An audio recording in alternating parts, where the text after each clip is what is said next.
सुप्रभात छात्रों, मैं कक्षा 8वीं आ की हिंदी शिक्षिका मिसेस निर्मला आप लोगों को आज वर्ण विचार पढ़ाने जा रही हूँ। वर्ण का अर्थ अक्षर भी होता है। वर्ण का क्या अर्थ होता है? अक्षर।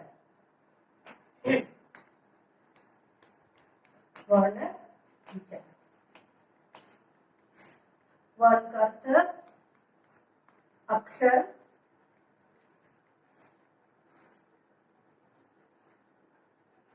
अक्षर यानी जो क्षर ना हो, यानी जो नाश ना हो। वर्ण यानी व्याकरण का प्रारंभिक रूप अर्थात भाषा की सबसे छोटी इकाई। हम प्रतिदिन विभिन्न भाषाओं का प्रयोग करते हैं और इन भाषाओं का प्रयोग करते समय या बोलते समय हम विभिन्न प्रकार के अक्षरों का, वर्णों का प्रयोग करते हैं। यदि अक्षर या वर्णों की सही जानकारी ना हो तो ना तो हम शुद्ध शब्दों का प्रयोग कर सकते हैं, ना ही शुद्ध भाषा का प्रयोग कर सकते हैं। इसलिए प्रिय छात्रों, आज हम वर्ण विचार पढ़ेंगे। वर्ण यानी भाषा की सबसे छोटी इकाई। भाषा की सबसे छोटी इकाई।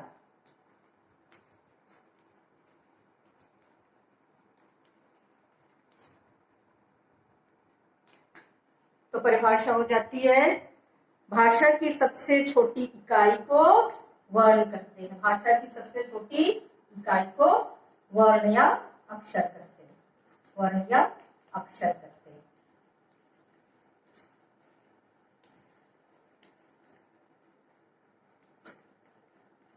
भाषा की सबसे छोटी इकाई को वर्ण या अक्षर कहते हैं। क्या बतलाई छात्रों मैंने? भाषा की सबसे छोटी इकाई यानी छोटा टुकड़ा, छोटा भाग, छोटा खंड को वर्ण कहते हैं। और इस वर्ण या अक्षर को हम तोड़ नहीं सकते। वर्ण या अक्षर को हम खंड नहीं कर सकते। जैसे मैंने लिखा का या आ या प, इनका हम दो टुकड़ों में या भिन्न भिन्न खंडों में विभाजित नहीं कर सकते। तो परिभाषा क्या हो गई? भाषा की सबसे छोटी इकाई वर्ण या को वर्ण या अक्षर कहते हैं। आप लोगों ने लिखा होगा और मैंने वर्ण का महत्व भी स्पष्ट कर दिया, क्योंकि वर्णों का उचित ज्ञान अत्यंत आवश्यक है, क्योंकि वर्णों से ही शब्द का निर्माण होता है। वर्णों से शब्द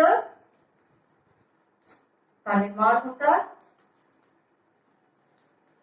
और जब हम शब्दों का निर्माण करते हैं तो उन शब्दों को हम अपने वाक्यों में प्रयोग करते हैं।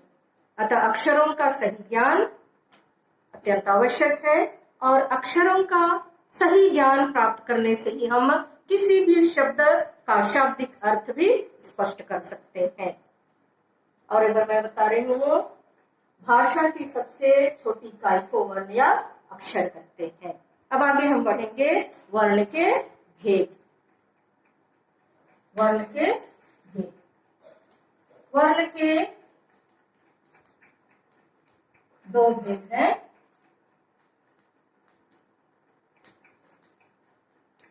वर्ण के दो भेद हैं। पहला स्वर वर्ण और दूसरा व्यंजन वर्ण।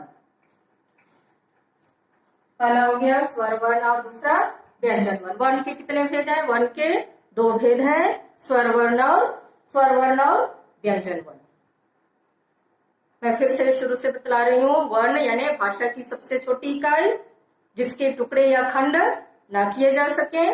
वर्ण के दो भेद हैं, स्वर वर्ण और व्यंजन वर्ण। सबसे पहले हम स्वर वर्ण शुरू करेंगे।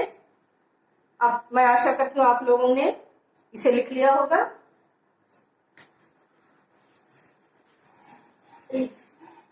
वर्ण के दो भेद हैं, पहला है स्वर वर्ण और व्यंजन वर्ण। सबसे पहले हम स्वर वर्ण शुरू करेंगे। स्वर वर्ण, जिन वर्णों का उच्चारण करते समय, जिन वर्णों का उच्चारण करते समय अन्य किसी वर्ण की सहायता नहीं ली जाती है। क्या बतलाया मैंने? स्वर वर्ण की परिभाषा, जिन वर्णों का उच्चारण करते समय अन्य किसी वर्ण की सहायता नहीं ली जा सकती है, या दूसरे शब्दों में हम कह सकते हैं जिनका उच्चारण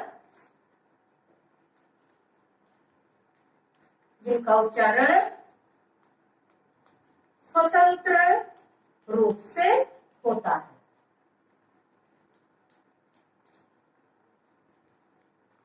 पहली परिभाषा मैंने बतलाया, जिन वर्णों का उच्चारण करते समय किसी अन्य वर्ण की सहायता नहीं ली जाती है। दूसरी परिभाषा है, जिन वर्णों का उच्चारण स्वतंत्र रूप से होता है। इस तरह स्वर वर्ण की दो परिभाषा हो गई। जिन वर्णों का उच्चारण करते समय हमें दूसरे वर्णों की सहायता लेने की आवश्यकता नहीं होती है, अर्थात दूसरे शब्दों में हम कह सकते हैं जिन वर्णों का उच्चारण स्वतंत्र रूप से होता है, यानी स्वर वर्ण बिल्कुल स्वतंत्र वर्ण है।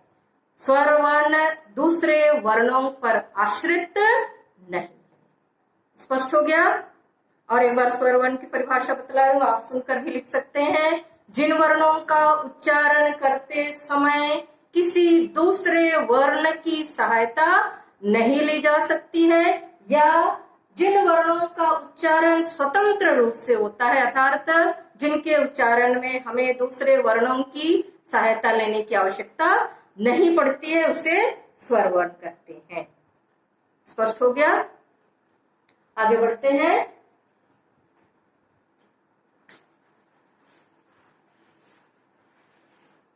फिर से मैं एक बार बतला रही हूँ स्वर वर्ण की परिभाषा, जिन वर्णों का उच्चारण करते समय दूसरे वर्णों की सहायता नहीं ली जाती है, या जिन वर्णों का उच्चारण स्वतंत्र रूप से होता है। स्वर वर्ण के भी तीन भेद है। पहला है ह्रस्व स्वर, दूसरा दीर्घ स्वर, और तीसरा है प्लुत स्वर। स्वर वर्ण के तीन भेद हैं। पहला भेद है ह्रस्व स्वर, दूसरा दीर्घ स्वर और तीसरा प्लुत स्वर। आप लिख लें अपनी कॉपी पर।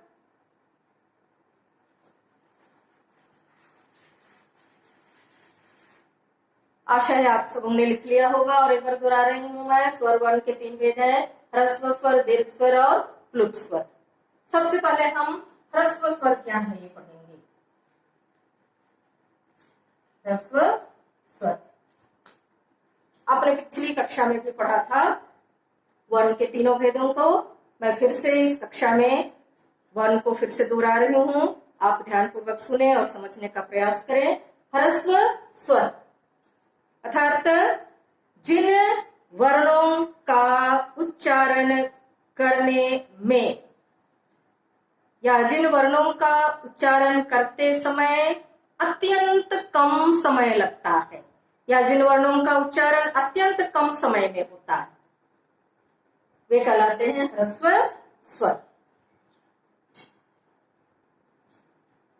और एक बार बतला रही हूं, जिन वर्णों का उच्चारण करते समय अत्यंत कम समय लगता है,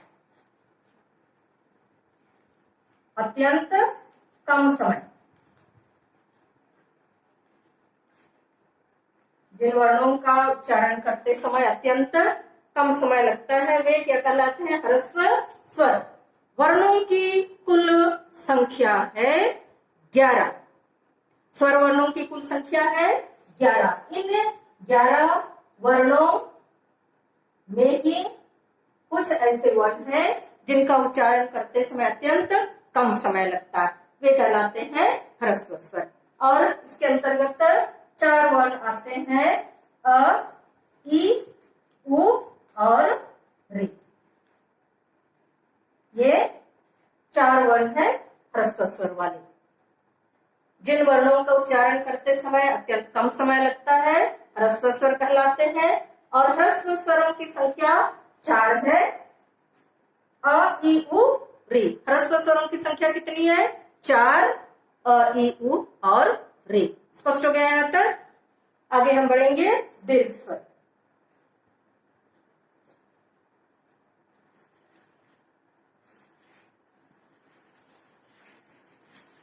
स्वर वर्ण का दूसरा भेद है दीर्घ स्वर।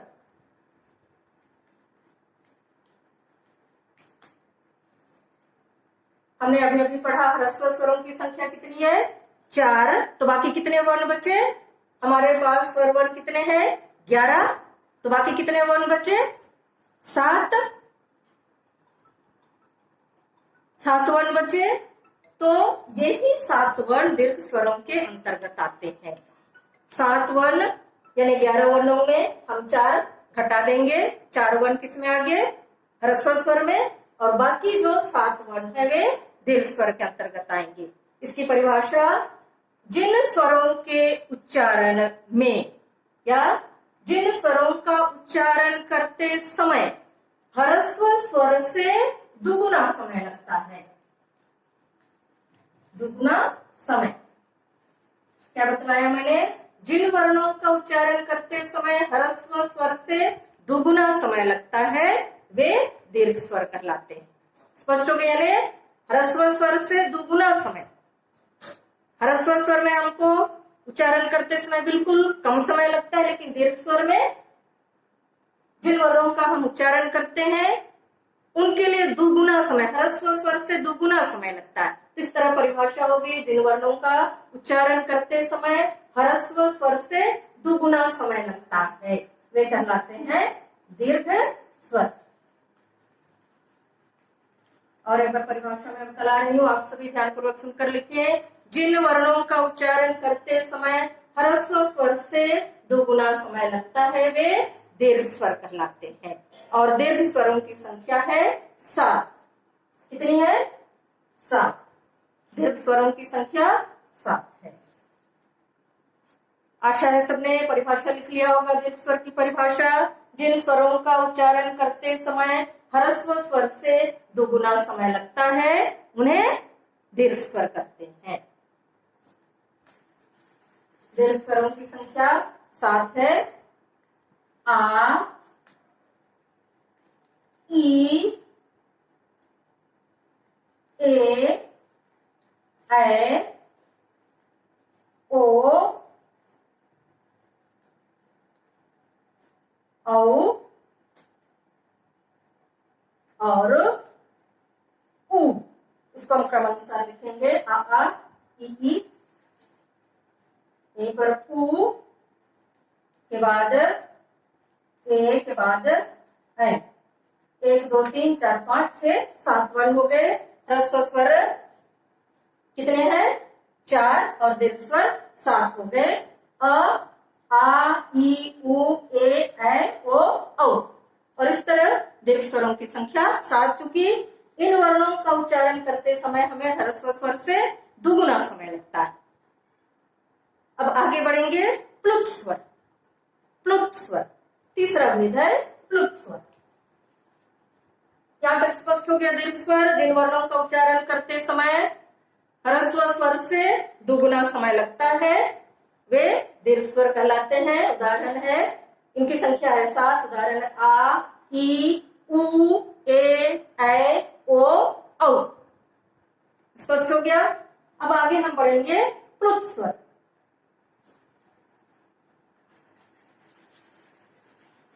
अगला भेद है प्लुत स्वर। प्लुत स्वर साधारणतः प्लुत स्वरों का प्रयोग किसी को बुलाने या पुकारने के लिए किया जाता है। यानी जिन स्वरों का उच्चारण या जिन स्वरों का प्रयोग, जिन स्वरों का प्रयोग किसी को बुलाने या पुकारने के लिए किया जाता है।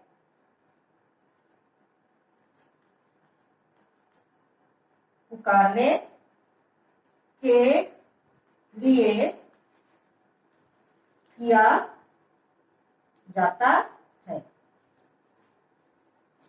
प्लुत स्वरों में कहा गया है कि उनका प्रयोग किसी को बुलाने या तो पुकारने के लिए किया जाता है। तो मैंने लिखा जिन स्वरों का प्रयोग किसी को बुलाने या पुकारने के लिए किया जाता है। जैसे अक्सर यदि हमारा दोस्त थोड़ी दूरी पर है, कुछ भी कर रहा हो, तो हम उसे साधारणतः मान लिया आपका दोस्त श्याम है, वह दूरी पर खेल रहा है, कुछ दूरी पर खेल रहा है, तो आप अपनी जगह से उसे बुलाना चाहते हैं, तो आपको प्लुत स्वरों का प्रयोग करना पड़ेगा। जैसे हे श्याम, हे श्याम। उसी तरह जब हम ईश्वर की वंदना करते हैं तो ओम शब्द का प्रयोग करते हैं। किसका प्रयोग करते हैं? ओम शब्द का प्रयोग करते हैं। उस ओम शब्द के द्वारा भी हम ईश्वर को पुकार रहे हैं, ईश्वर की स्तुति कर रहे हैं, उसकी आराधना कर रहे हैं। तो इसलिए जिन स्वरों का प्रयोग किसी को बुलाने या पुकारने के लिए किया जाता है, प्लुत स्वर कहलाते हैं। जैसे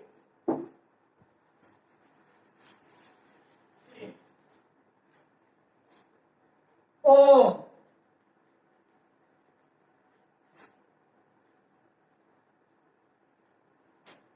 जैसे ओम।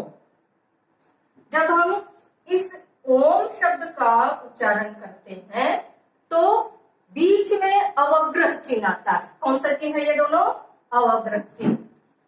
और इस अवग्रह चिन्ह का उच्चारण अ के समान होता है। अवग्रह चिन्ह का उच्चारण अ के समान होता है। इसलिए जब हम किसी को बुलाते हैं तो ओम अ सुनाई देता। इस परिभाषा में लिखा जाता है जिन स्वरों का प्रयोग या जिन स्वरों को हम किसी को बुलाने या पुकारने के लिए प्रयोग में लाते हैं वह प्लुत स्वर कहलाता है। स्पष्ट हो गया होगा यहां तक? प्रिय छात्रों, मैं सोचती हूँ स्वर वर्ण स्पष्ट हो गया होगा। और इस तरह कुल मिलाकर स्वर वर्णों की संख्या हो गई 11। उन 11 वर्णों को हमने दो भागों में बांटा। पहला स्वर वर्ण और दूसरा ह्रस्व स्वर और दूसरा दीर्घ स्वर। ह्रस्व स्वर के अंतर्गत 4 वर्ण आए, अ, ई, उ और रे। दीर्घ स्वर के अंतर्गत 7 वर्ण आए, आ, ई, उ, ऐ, ओ, औ।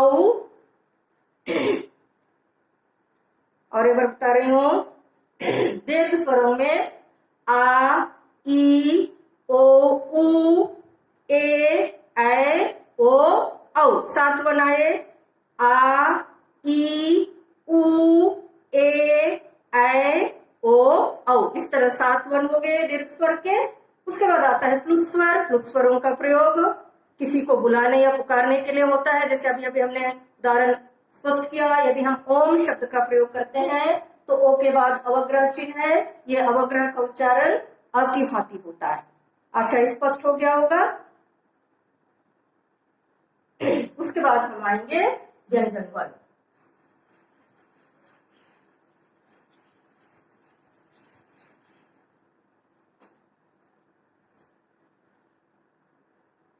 दूसरा भेद है व्यंजन वर्ण।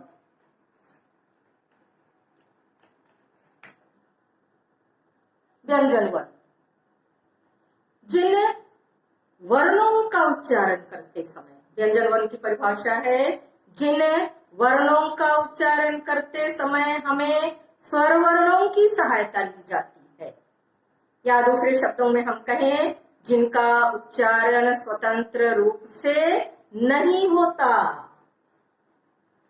यानी जिन वर्णों का उच्चारण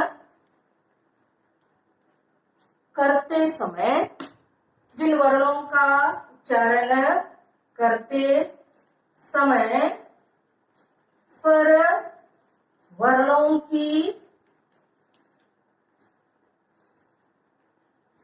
सहायता ली जाती है।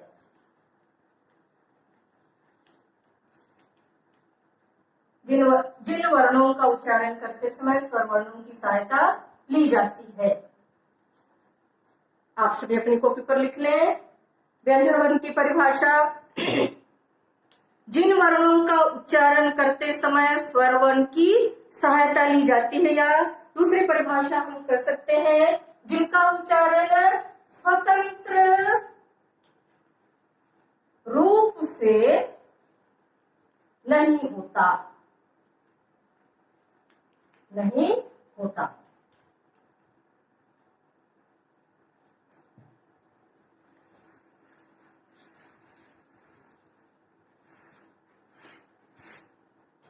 मैंने दो तरह की परिभाषा आपको समझाई है। पहली परिभाषा हो गई जिन वर्णों का उच्चारण करते समय स्वर वर्णों की सहायता ली जाती है, यानी स्वर वर्णों की सहायता ली जाती है, इसका मतलब है कि व्यंजन वर्ण स्वतंत्र रूप से उच्चारित नहीं होते, यानी जिनका उच्चारण स्वतंत्र रूप से नहीं होता। तो दो परिभाषा हो गई। पहली परिभाषा हो गई जिन वर्णों का उच्चारण करते समय हम स्वर वर्णों की सहायता लेते हैं।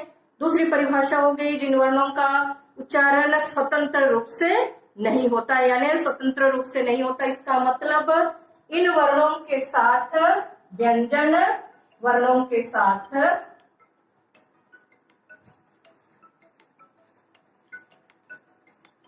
व्यंजन वर्णों के साथ स्वर वर्ण मिले होते हैं।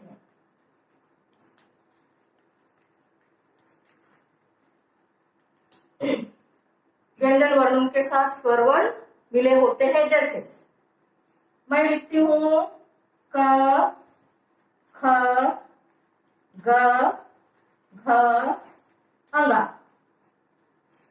अक्सर कई बार हम देखते हैं क, ख, ग, घ, अंगा इस तरह लिखे होते हैं, और कई बार हम देखते हैं इनके नीचे हलंत लगा होता है। इन अक्षरों के नीचे हलंत लगा होता है। जब ये अक्षर पूरे लिखे होते हैं, इसका मतलब है कि इनके साथ अ जुड़ा हुआ है। जब ये अक्षर पूरे लिखे हैं, इसका मतलब इनके साथ अ जुड़ा हुआ है। या तो जब हम देखते हैं कि इनके नीचे हलंत लगा हुआ इन अक्षरों के नीचे, इसका मतलब कि ये अक्षर अधूरे हैं, यानी इनके साथ अ जुड़ा हुआ नहीं। जैसे क्योंकि मैंने लिखा का पूरा, इसका मतलब का हलंत जोड़ आ हो गया। का हलंत जोड़ आ, इसका मतलब कि क के साथ आ जुड़ा हुआ, और अ कौन सा वर्ण है? स्वर वर्ण है। स्पष्ट हो गया। उसी तरह ख के साथ भी आ जुड़ा हुआ है, गा के साथ भी आ जुड़ा हुआ है, घ के साथ भी आ जुड़ा हुआ है, अंगा के साथ भी आ जुड़ा हुआ है। आशा यहाँ तक समझ में आ गया होगा। अगले दिन मैं व्यंजन वर्ण की परिभाषा से फिर से आगे बढ़ूंगी। आज के लिए इतना काफी है। आशा है आप सब हमको मेरा पढ़ाया हुआ समझ में आ गया होगा, और आप सबने अपनी कॉपी पर इसे लिख भी लिया होगा। धन्यवाद।